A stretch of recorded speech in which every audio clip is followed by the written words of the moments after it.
ప్రియుడితో భర్తను హత్య చేయించిన భార్య అట. ప్రమాదకరంగా చిత్రీకరించే యత్నం. వివాహేతర సంబంధానికి అడ్డొస్తున్నాడని ఓ భార్య తన ప్రియుడితో భర్తను హత్య చేయించింది. ఈ ఘటన వికారాబాద్ జిల్లా చౌడపూర్ మండలంలో జరిగింది.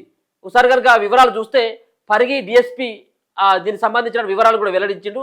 వికారాబాద్ జిల్లా చౌడపూర్ మండల కేంద్రానికి చెందిన కర్రే రత్నయ్య కవితలు భార్య భర్తలట. వీరికి 2 కూతుర్లు ఉన్నారు, ఓ కుమారుడు కూడా ఉన్నాడు.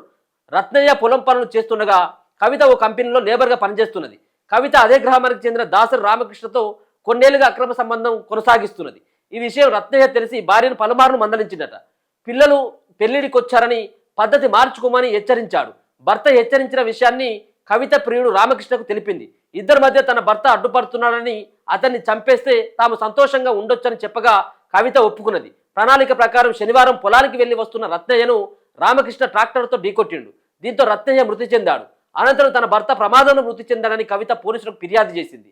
రత్నయ్య తమ్ముడు దేవయ్య అనుమానం వ్యక్తం చేయడంతో లోతుగా దర్యాప్తు చేపట్టిన పోలీసులు కవిత రామకృష్ణను విచారించగా నేరాన్ని ఒప్పుకున్నారు. నిందితులను ఆదివారం రిమాండ్కు తరలించినట్టు డిఎస్పీ శ్రీనివాస్ తెలిపారు. ఇది ఇప్పుడు భార్య అంటే భార్య కడవరకి నడిచేటువంటి 7 అడుగులు వేసినప్పుడే ప్రమాణం చేస్తారు కడవరకు ఉంటామని. సో ఈ రోజులల్లో కడవరక లేకపోతే ఈ మధ్యల వరకు అనేది అసలు ఎవరికి కూడా తెలియనటువంటి భర్త భార్యలను హత్య చేసుడు, భార్య భర్తలను కిరాతకంగా హత్యలు చేయించడం చాలా దారుణమైనటువంటి స్థితిలోకి వెళ్ళిపోయింది. మనం ఇటీవల ఇంకా పెరిగిపోయినాయి. అక్రమ సంబంధాలతోటి సంసారాలు ఆగమైపోయి రోడ్డు మీద ఫ్యామిలీలు పడతా ఉన్నాయి. సో ప్రియుడు చెప్పినటువంటి మాటను ప్రియురాలిని మొత్తం ఉన్నటువంటి కట్టుకున్నటువంటి భర్తను లేపేసిందంటే ఇక ఆమె యొక్క మనస్తత్వం చూడండి.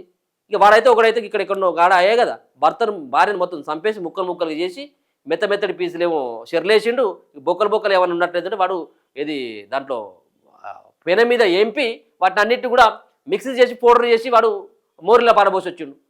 అంటే ఎంత మనస్తత్వం ఎంతో సైకోగా మారుతూ ఉన్నారో మనకు అర్థమవుతా ఉన్నది. చాలా దారుణమైనటువంటి సంఘటన ఇటీవల చూస్తూ ఉన్నాం. ఇదేంటి ఈమెకి ఏం పోయే కాలం వచ్చింది? ఈమెకి 2 పిల్లలు ఉన్నారు, వాళ్ళు పెళ్ళిళ్ళకు ఉన్నారు, మార్చుకోమని చెప్పింది. తప్పేమున్నది? ఏమున్నది? ఇక ఆయన తప్పితే ఇక మనకు దీనికి అక్రమ సంబంధానికి ఎవరు అడ్డురారుగా మనం ఆడింది ఆట పాడింది పాట అన్నట్టుగా చేద్దామన్నటువంటి ఒక ఆలోచన చేసి ఏం చేసి ఒక పకడ్బందీ ప్లాన్ తోటి ట్రాక్టర్ తోటి గుద్దిచ్చింది. ఆమె చంపేసింది. చంపి దీన్ని ఏ విధంగా చిత్రీకరించింది? అయ్యో అని మళ్ళీ వీళ్ళే ఒగలేల్పులు ఏరుతారు, వీళ్ళే మళ్ళా యాక్సిడెంట్లో చచ్చిపోయిందని చెప్పేసి చిత్రీకరించేటువంటి ప్రయత్నం చేసిందట ఆమె.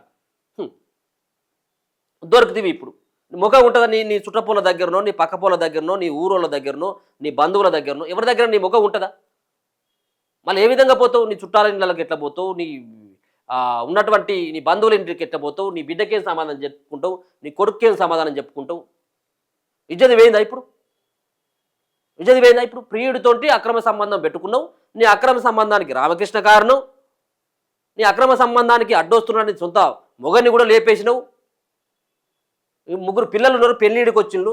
కనీసం నీకు సోయి ఉండాలి కదా కనీసం అన్నటువంటిది నేను చెప్పకపోయినా నీ ఊరలోనే చెప్తారు కదా. రేపు బయటకు వచ్చినాకనో లేకపోతే నువ్వు వాళ్ళ లోపడుకున్నాక నువ్వు సచ్చినటువంటి శవంతో సమానం. నువ్వు బతికి ఉన్నా కానీ శవంతో సమానం రేపు.